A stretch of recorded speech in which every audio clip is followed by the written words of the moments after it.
Hello, critics, non-critics, and friends. Welcome to the Film Optix podcast, where we take a glance into blockbusters, indie films, and everything in between. I'm your host, Christian, and as always, I'm joined by my partner in film, Devin, and today we're here to present our spoiler-free review of Invincible, Season 2, Part 2. So we're going to be covering the final 4 episodes, but this is a spoiler-free review. We are not going to be getting into any spoiler points, any plot points. We're not going to be spilling any type of tea for you guys. We're just going to be giving our general thoughts of the conclusion of Season 2 for Invincible. Again, that is spoiler-free, so you do not have to worry about us running into any spoiler details. We want you guys to experience this show as it's meant to be seen. The final 4 episodes are going to be releasing weekly starting on March 14th onward. So it's not like they're going to be dropping all 4 episodes at once. You will be experiencing that on a weekly basis. But before we begin today's episode, you can listen to our podcast on podcast platforms around the internet. That includes Apple Podcasts, Spotify, Google Podcasts, and more. And if you are a new or seasoned listener to the show, we would love to hear from you guys. Follow us on Instagram, Twitter, and Threads at Film Optix. That is Optix with an X. Or you can email us at filmoptix@gmail.com for any movie-related questions. Devin, it feels like it's been a while since you've been on the show, but it's really only been a week. So how was your week? What's going on in your life? Yeah, we went to Michigan over the weekend, had a good time there. Got back Sunday night, was able to catch the Oscars, and it was a good time. Okay, nice. Would you guys do anything fun, or how cold was it there? That's my main question. It was like 40s to 50s, so it was cold, but not like unbearable. You can call it big boy shorts weather. Big boy shorts, 40s and 50s. Yeah, for the big boys out here. I mean, I know we're from Northeast Ohio, but whew. We got the built-in insulation. Yeah, I guess so. Hopefully they're not cargo shorts. I got a really weird rule about those. A lot of pockets. Do we need that many pockets though? Like nowadays, all you need is your phone, your keys, and your wallet, and you're all good to go. What else do we need? What, you bring your Switch? You're bringing your Steam Deck there? I mean, it could probably fit in a cargo short pocket. Steam Deck? I don't know. That's a big boy, man. One of those big Velcro pockets. I'll give you a Switch without the Joy-Cons. But a Steam Deck, that's a big hunk of metal there for sure. Oh man. But yeah, I'm glad that you're doing well. Did you finish X-Men yet? I'm assuming that you did, because you were blowing through it there for a while, the original show. I've not finished it yet. I'm actually kind of just like slow playing it now, because there's like a week until launch of the new season. So I have like 5 episodes left. I'm just kind of hanging in it. Okay. I'm on season 3 right now. I'm in the middle of the Phoenix saga. So I just finished the first 2 episodes out of 5 episodes for the Phoenix saga. So I think season 3 is pretty much the meat and potatoes of the entire show, because I think it's around like 19, 20 episodes on, at least according to Disney Plus. I really don't know. And then like the final 2 seasons, they don't have as many episodes. So I think season 5 is only 10 episodes. Okay. Yeah. So yeah, I'm like in the beginning stages of season 3, because I haven't even hit the Dark Phoenix saga yet. But I'm on the Phoenix saga. So yeah, I've been watching that. It's an easy watch. I was trying to push through it, but I think I finished season 2 earlier today, and then I took a break for about like an hour or 2, because when it comes to binging, it gets weird because you don't want everything to kind of blend together. So I wanted there to be at least a little bit of separation between each season. Be like, okay, first season is more about, finding the cure for the X-Men and, everything that happened with Apocalypse, and then Sinister coming back for season 2. A little bit more Apocalypse action and with a few side stories, but yeah, it definitely seems that season 3 is the meat and potatoes of it all, of the entire show. Mr. Sinister is so cool. I think he might be my favorite villain. Sinister, yeah, he was pretty ruthless. It's crazy. And his weird little crew that he has. I like the guy that screams. He's funny looking. Exactly. Yeah, I mean, Apocalypse is cool, but yeah, I think Sinister so far. But then again, I mean, you can't really top Magneto, but he's more of an antagonist than more so than an actual villain. So, at least so far from what I've seen. But yeah, it's been good. Rewatching that. Actually, just watching it all for the first time because, again, born in '92, the show came out in '92. So by the time I was old enough to watch TV and understand what was going on, it was just reruns for a while. So this is my first time rewatching it all together. But yeah, that's pretty much been my streak. Then, yeah, also, so you guys did some damseling and then also Dune 2 spoilering. Yeah, so Damsel, that was just a spoiler. That was just a solo episode that I did. Just kind of knocked it out altogether. It was all right. It was fine. I think Millie Bobby Brown was definitely a high point of that show, or not show, but movie. Sorry. The runtime's only an hour and 40 minutes.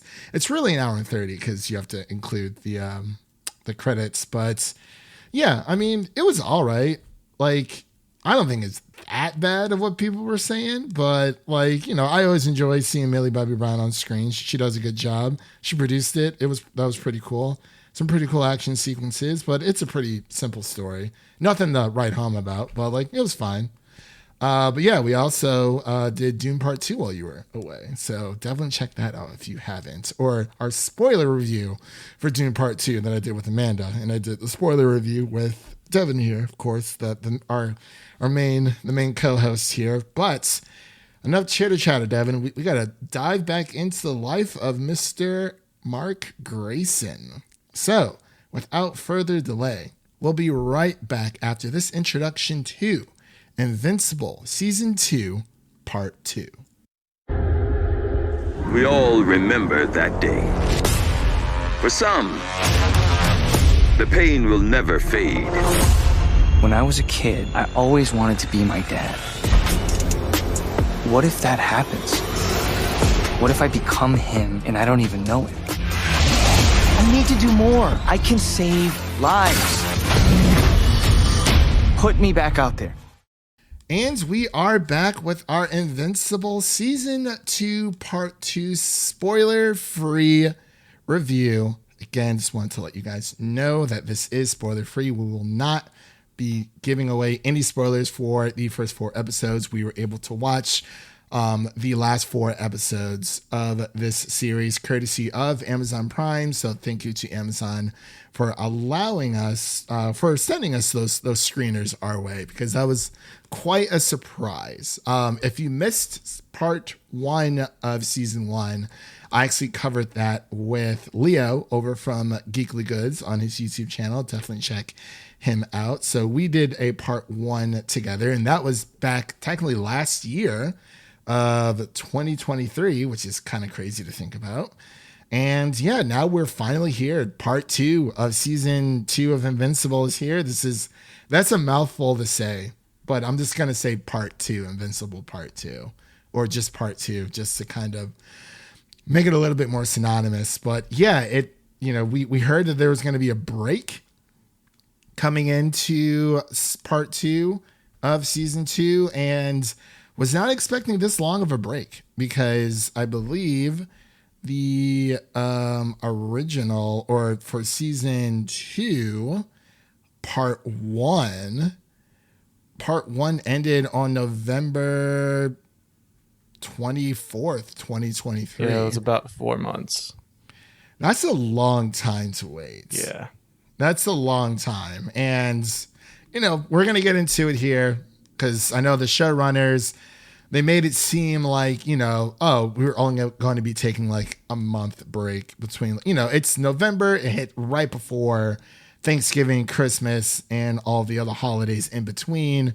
it's like, okay, coming back New Year's after New Year's, I was thinking maybe like mid-January, possibly February, but no, it's like March 14th is when it's coming back. I'm like, that's a long time to wait, man. But enough chitter chatter, Devin. I'm going to pass it over to you so you can give your initial reactions, your spoiler-free thoughts on the final 4 episodes of Invincible Season 2.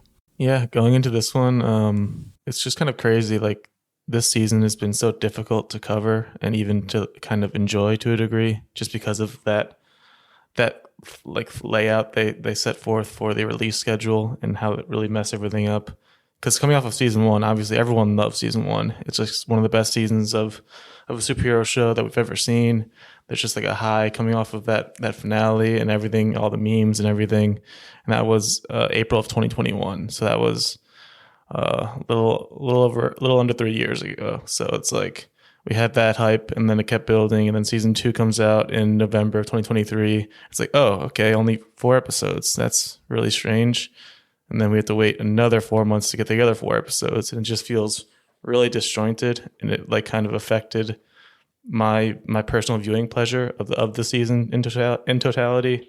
And I think I would have liked it a lot more if I were able to watch it in like quick succession, if it was just 8 episodes on a weekly basis, or if I had to binge them all at once. It would have been better with either of those options, because it was just hard to kind of get your mind back into this world after waiting for 4 months, and then all that lead up, and it just towards the end, it just leaves you wanting a lot more, especially like the last part of the finale here, where you're just like, wow, really? That's where we're leaving? Like, I really want more, because we only got 4 episodes, because it feels like a new season, and we only got 4 episodes of it because of how they did the split up. And I think they recognize that this was a big mistake to do it like this. Like, they've been mentioning in interviews that it was just annoying. And I think even Stephen Yeun has mentioned that it was a tough decision, and he recognizes that it was not maybe the best idea to do it like this. And I feel like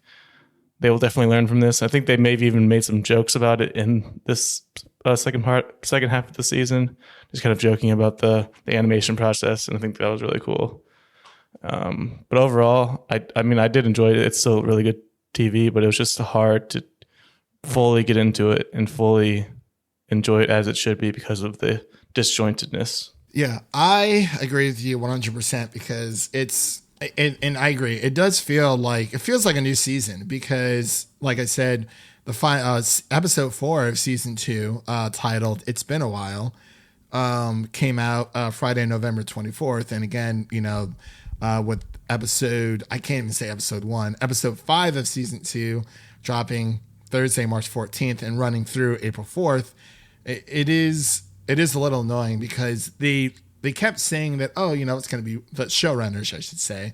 The showrunners kept saying that, it's going to be worth it. It's going to totally fit once you return back to this world. And like, it really didn't. It literally just picked up exactly where episode 4 left off, like 1000%. There was no like time jump or anything in between episode 4 and episode 5. You got, you're left off exactly where Mark was with his task that he's been given by the Viltrumites, and the story just kind of continues from there. And like Devin said, it's a good story. Like, I don't really have any qualms with the episodes themselves, episodes 5 through 8, because you get a lot of great action sequences. I even tweeted the other day stating that I had wrapped up part 2 of season 2, and so far it's easily my top show of this year.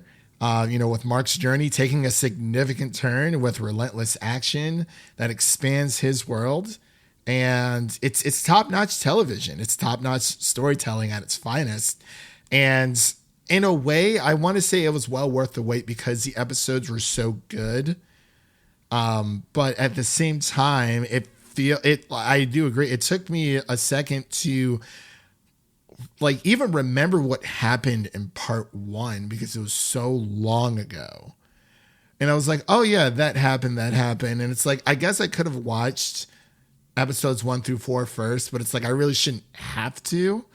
And I can't honestly even remember for episode 5 if they did like a quick recap. I believe they did.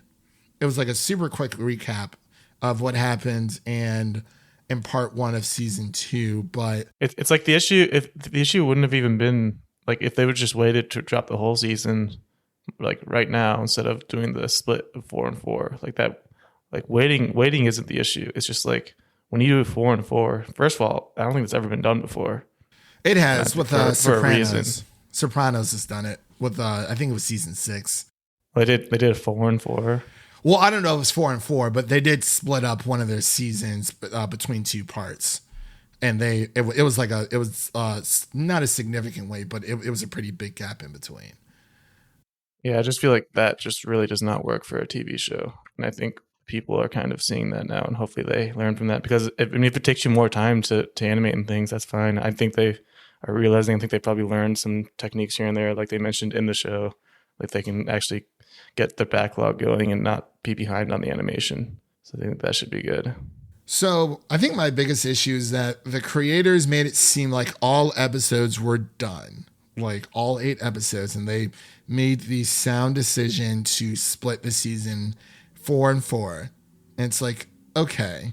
But the more I think about it and the longer, like within the time frame that we had to wait, it really does just seem like these final 4 episodes were just not ready. If that's the case, that's fine. Just tell people if that's the case, because that's what Stranger Things did with Sean Levy and everyone there. They just said, hey, the reason why we're splitting it into 2 volumes, into 2 parts for Stranger Things season 4 is because the final 2 episodes are not ready.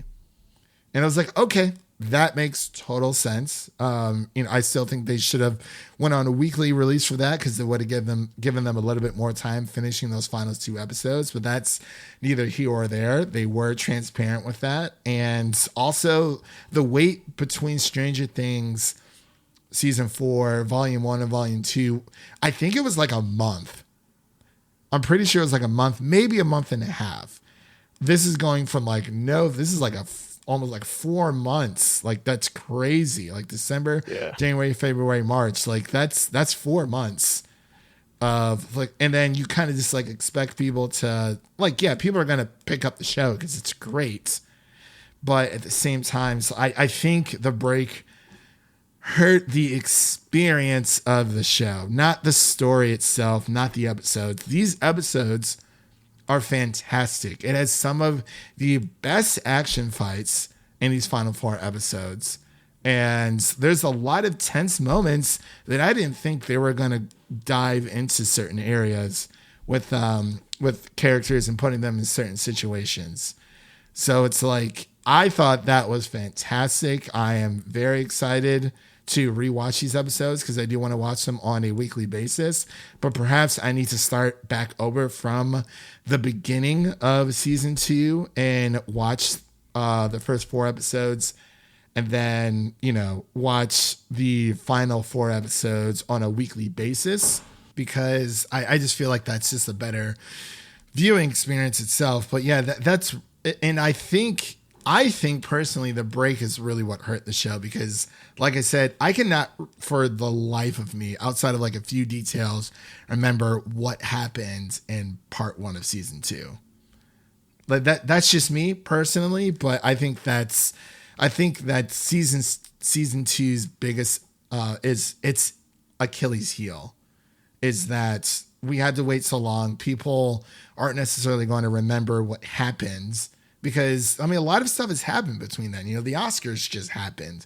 We had so many, movies come out in December, January, with X-Men 97's coming out. And, people are watching Percy Jackson and Echo and other, like, Marvel shows and just other television and movies in general. Like, there's a lot that's happening. So it's like, I appreciate that they were able to give us that recap, but it should have been a better recap in my opinion. But again, this is no knock to the episodes themselves. It's just the viewing experience, if that makes any sense. But yeah, it's definitely the most difficult thing like I said before, I feel like if you have been waiting to watch them all at once, then that patience will definitely pay off for you, because it's just going to be a better experience overall.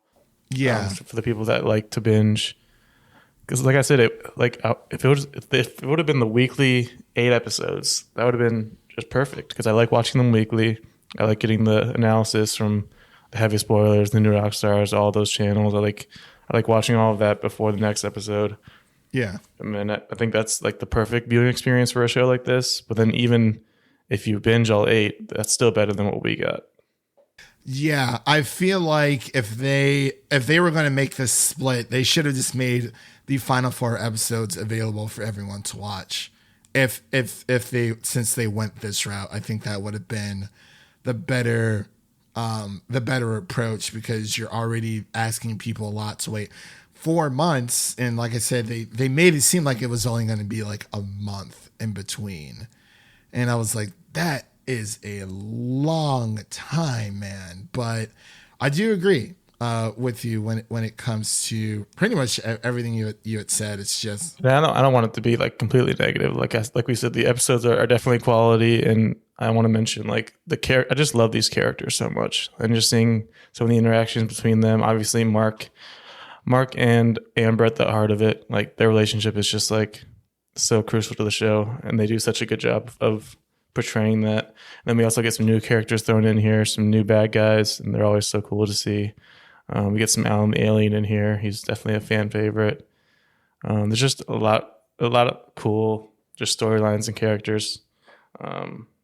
Definitely worth the watch. Yeah, like I mean, you see how the relationship, or still the effect that Nolan left behind, our Omni-Man left behind on Earth, is affecting Clark's mom. We saw in part 1 how she went to it was like a superhero, it was like anonymous type of grieving situation of everything that happens.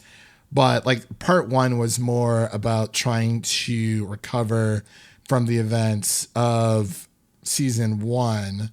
And then part 2 is, it's insane. There's a lot of like multiversal references there. The relationship between Mark and Amber, they get into a lot of complications. That's another thing I was going to mention. It's kind of tough to have a multiverse storyline after all the multiverse stuff we just went through. Just generally, like there's just a lot. It's tough to have it be the last one. It's like everyone is so tired of it already. I agree, but I think Invincible is handling it better. It's like spurts. Yeah, it's not the full story. Right. Marvel just leaned like straight into it, like full tilt, full time. That's why I was worried the first episode of part 1, because it seemed like it was just going to be like all multiverse stuff. But then that's just kind of one storyline. Yeah, and there's some pretty fun surprises in part 2 as well. Like we said, we've been kind of harping on the issues of how it affects the viewing experience. But like Devin said, there's a lot of fun to be had here. Like I said before, great action. Amber and Mark, their relationship is fantastic. And, we get to see more of Eve, which is also amazing. The Guardians of the Globe, they're doing their thing. There's a lot of crazy situations that happen in part 2 that I was like, I don't know how they're going to make it out. Like, just as in, how are they going to get through these situations?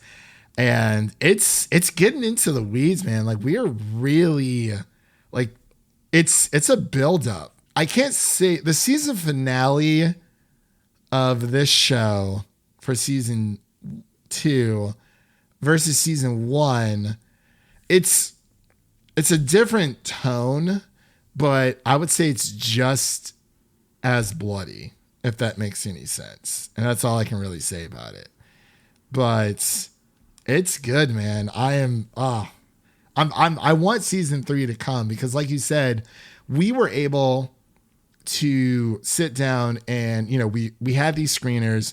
We were able to watch all 4 episodes, and everyone else is not going to have that privilege to on the viewing experience of how to watch this. So of course, when I tweeted out saying, it was worth the wait, I was speaking from the perspective that I was able to watch all 4 episodes. So to me, it was worth the wait, because I've already finished season 2. You have already finished season 2. We have other friends who've finished it as well and have put out their reviews, and I'm sure they're going to be rewatching it as well. But since we were able to finish season 2 before the general public, yeah, we're going to say it's worth the wait.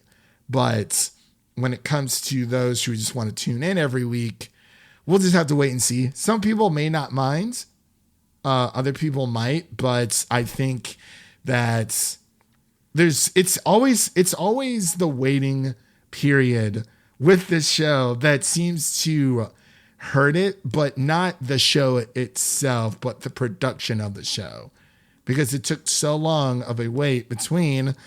Yeah, it's a timing issue, not a quality or story issue. Like, it's definitely something that should be and probably will be fixed. Once season 3 comes, people who want to like follow the story, they can just blow through season 2, season 3 if they want to. But you're absolutely right. It's not a storytelling issue. It's not the quality of the show.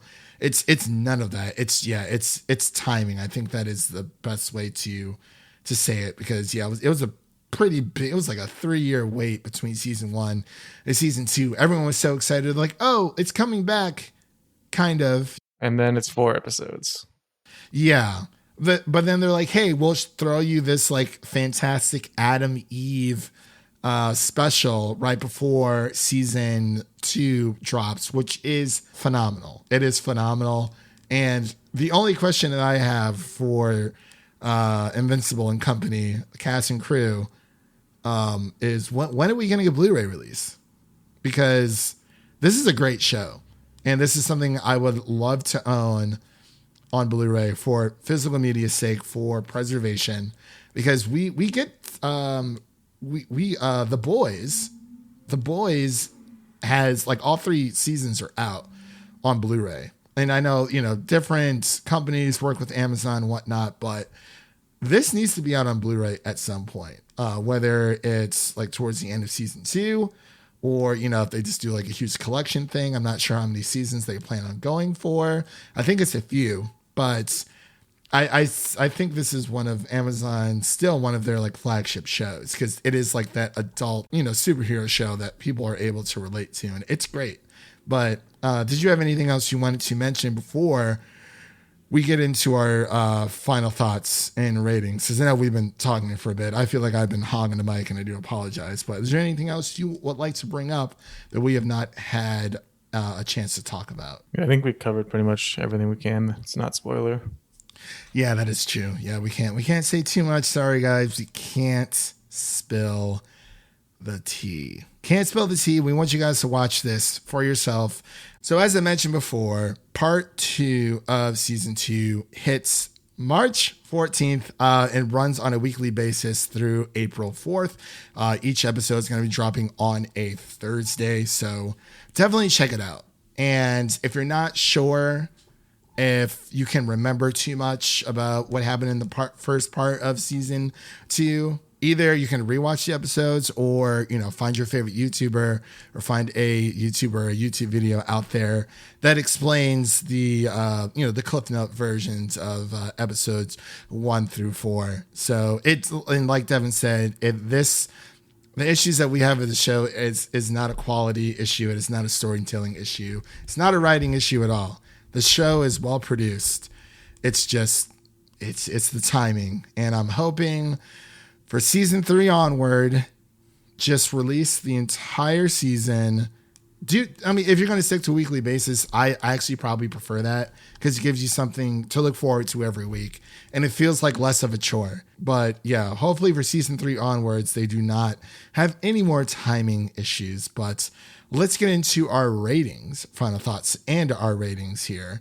So Devin, what are your final thoughts and ratings for Invincible season 2, part 2?